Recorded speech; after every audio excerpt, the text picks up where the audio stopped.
welcome to my YouTube channel. Today I'm gonna talk about how to analyze the data. So the previous video and the one before, I was talking about biomechanics of cycle kicking and how to correct the necessary data for the analysis. And now I get data from OpenPose, and we try to analyze data. So if you remember in the previous video, I had the JSON files stored in this file, and I just imported this file into MATLAB here, and as you can see, this is our JSON files. And first thing, I'm just gonna create a variable, or I'm gonna use dir function here and put the name of the file and import the name of each JSON file. So as you can see, if I click the variable, I can import or extract the name of the file like this. By using the name of the file, I'm gonna create the file name. Okay, so I'm gonna run this and advance. As you can see in the file name, it only has file name like this. Okay, then what I'm gonna do is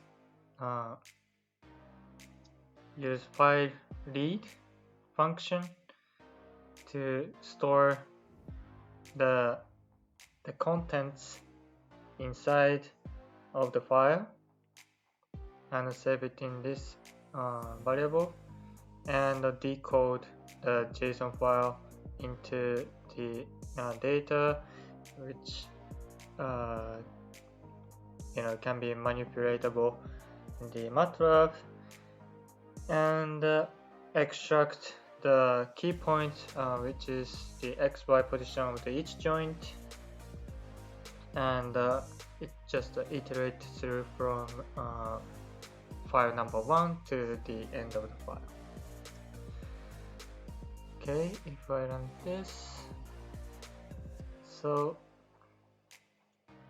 the data file here, it's just a raw data from the JSON file, and it's a struct, and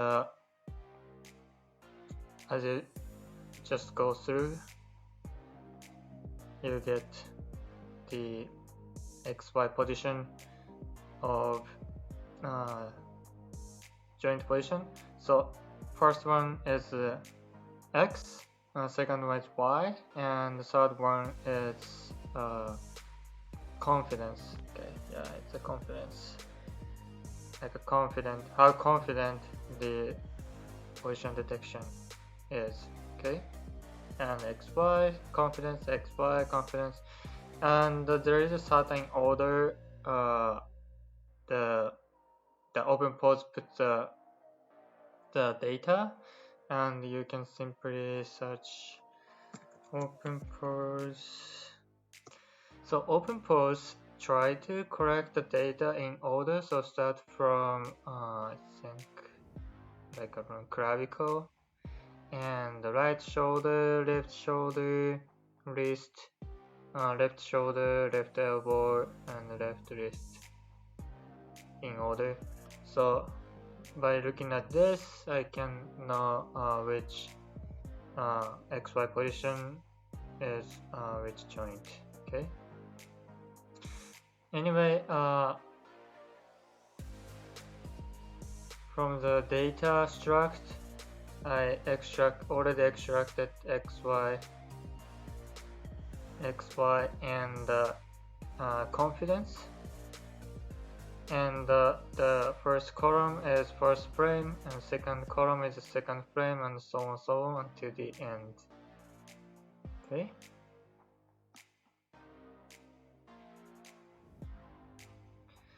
Alright, then what I'm gonna do next is model the data. So it's simple, just extract x, y, and the confidence value into the different variable. So just iterates through from the first frame to the end of the last frame. Okay, so if I run this, you get x and a 25 joint, which were detected by OpenPose, and there is a 64 frames in total.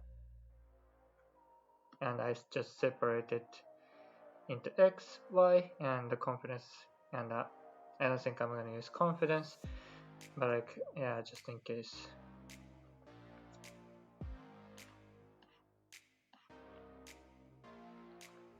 Then if there is a missing values, you can interpolate to compensate for the missing values for x and y, but it's not necessary for this dataset.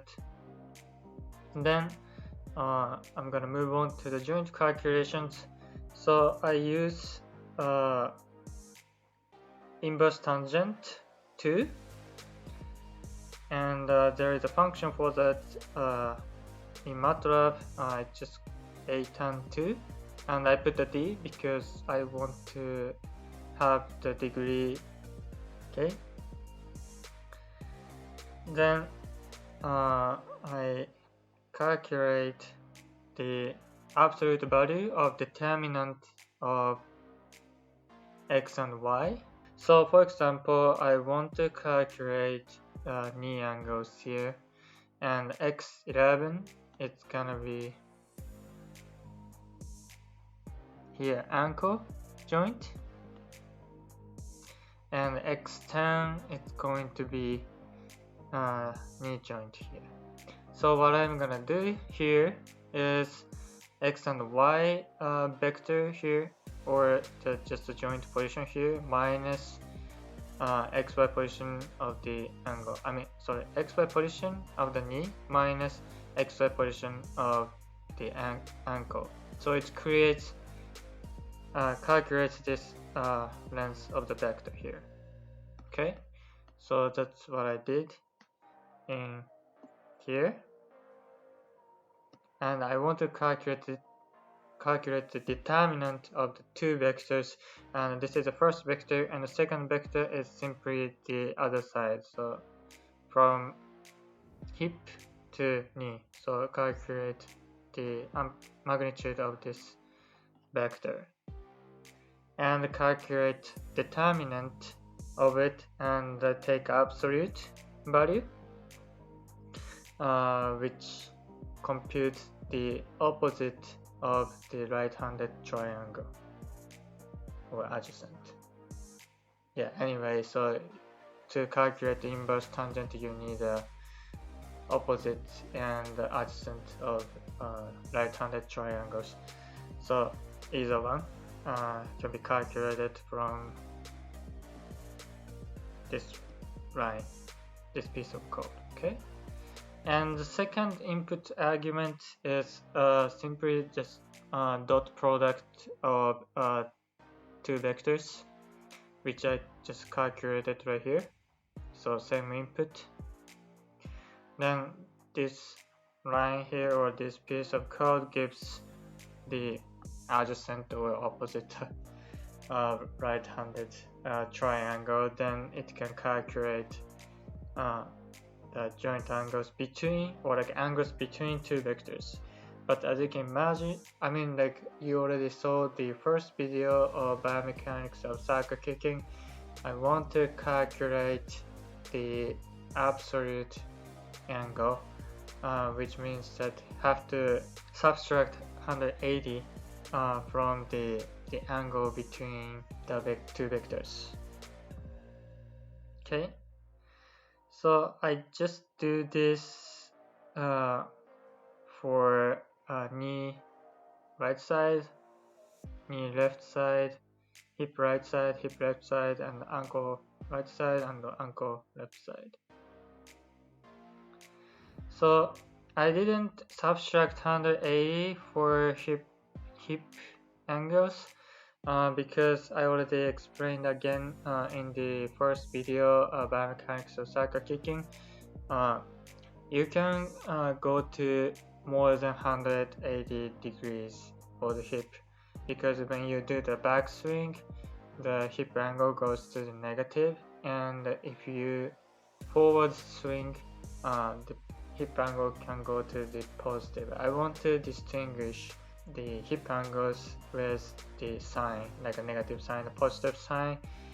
And knee doesn't happen, like, I mean, it could happen, but like it's really less likely. I mean, like you cannot go more than 180 degrees of knee angles, and yeah, it's not really reasonable. So in that case, for the hip, I just put a negative sign for the hip right, because I have to sink in the opposite side. Then I have to put a negative sign here, and for the hip left side I don't have to put the negative here. And also the one point here is I have to put a negative sign of dot product here to make sure I get the result in negative angles in backswing and positive angles in forward swing. Okay, and for the ankle I put a 90 because in the natural physiological standing position, ankle angle should be around 90 degrees. But other than that, it's same as knee angles. Okay, you don't have to put a negative sign in front of the dot product. Okay, then I'm just gonna run this, and you get the joint angles in each frame.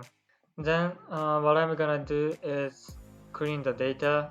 So using the Butterworth low pass filter, I will clean the data, and I will show you how it should be done. Okay, so first of all, just plot the data for the visualization. So this is the data. So write knee angles over time or over data point, and y-axis is joint angles. And as you can see, it's a little bit noisy. It's not a really smooth curve, you know, so I have to smooth the data. So first of all, I will check the power spectrum, which I will check the power over frequency, and I will check which frequency I have to filter out. So first variable, I have to know the sampling frequency or frame rate of the video or the data, and I took the video with 240 frames per second, so I just put 240 here, and I use power spectrum function. The first input argument is the data, knee angle data, and the second input argument is sampling frequency, and it output power and frequency. Okay, and then I'm just gonna plot the power over frequency, and I will show you how it looks. Okay, it looks like this. So probably this is the data, and it's very tough to see, actually, I think. But there is a noise after the data. Oh, it's actually smooth, very smooth.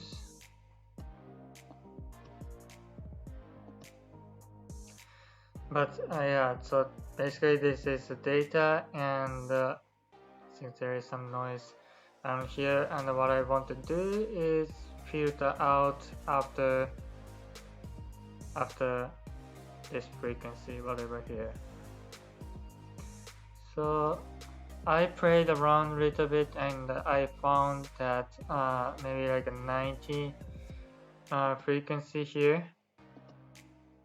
is the point where there is kind of like a pure data as involved, okay, in the data. So I'm gonna filter out with low pass, and the cutoff frequency is 19. Okay, I will just use the function called butter here. It can output coefficient of b and a, which is necessary for the next function called field, and you put the two coefficients here in order like b and a, and put the data you want to filter. Then after that you will get very smooth data. I mean, you compare with this and you get really smooth data here. Okay, you probably have to play around with this number, but you get hint which cutoff frequency you want to have by using power spectrum. That's this one. Okay, and then next one is finding the knee angle velocity and find out what's the maximum, and I will use this for the analysis later on. But basically for the hip you do the same thing, so power spectrum and filter out the noise, etc. So I'm just gonna run this bunch of plot, but I will just close it. So next one is find phases. So in the first video I was talking about the phase of circle kicking. For example, like a leg cocking, leg acceleration, backswing, etc. So each phase was defined by the kinematics of hip or knee angles. So if you're not sure, you just go back to the first video and see what I'm doing here. So finding the maximum hip angles, and save the maximum hip angle value and index, because I want to find out the phases in time wise. Okay, and I will define the backswing here by calculating the index of the maximum hip angle and the total length of hip angle value. So like 64 frames, so it's a 64 here divided by whatever index you found for the maximum hip angles during the circle kicking, and just normalize it by multiplying with 100. Okay, and do the same thing for the knee basically. So finding out the maximum knee joint angle during the kick and find the leg cocking phase, and do the same thing for the leg acceleration. So I'm just gonna run this. So for the supporting leg, I have to do the same thing for the swing leg. So first power spectrum and filter out the noise. Do this for the hip, knee, and for the rounding, there are several ways to detect the rounding phase or like a rounding point. For example, like you can try to extract the data for the ankle Y position, so like up and down position, and where ankle is the lowest position, maybe rounding happened in that index. Okay, but you can do it also manually. So like for example, if you just go back to the image data here and just change the view, and you just find where he rounded.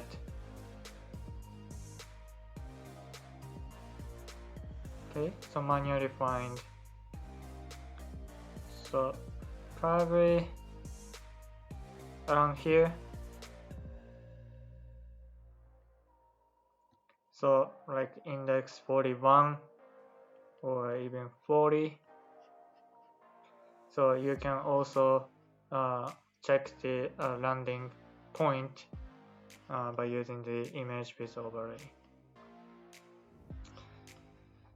So anyway, I found the landing phase for the subject 4 is 45 manually, but like yeah, if you want to automate the process, maybe like you can use the anchor in y-axis, anchor position in y-axis, for example. So I'm gonna run this, and for the supporting deck, okay, so I just created a bunch of the figures. Let me just close it. So as I also define the phase for supporting deck, shock absorption, and the force transfer. If you are not sure of the definition of each phase, just go back to the first video. And here also I defined the knee joint angles after landing. Okay, and I will find the maximum value of it. So maximum value is stored here and the index stored right here. Then with that value, I can find shock absorption phase of the knee angle and knee angular velocity. And also force transfer phase, I do the same thing, but after the shock absorption phase. Okay, so this is a knee, and I do the same thing for the hip. So I'm just gonna run this. Then finally, I have a lot of variables, and let's store them in a table. So I just create a name here, and I store the data accordingly with the name. So if I run this, I create a table here, and with the name I get the variables. So maximum swing leg, maximum hip angles in swing leg is 51 degrees, maximum knee angles in the swing leg is 90 degrees, etc. And in total there are 14 variables. So like hip angular velocity, I think this is like maximum hip angular velocity in force transfer phase, so it's a 200 degrees per second, etc. Okay, then yeah, you can write a table to store the data in CSV file or whatever form you want. And this is everything, and thanks for watching my YouTube video. If you have any question, you can leave a comment, and I try to answer as many as possible and as soon as possible.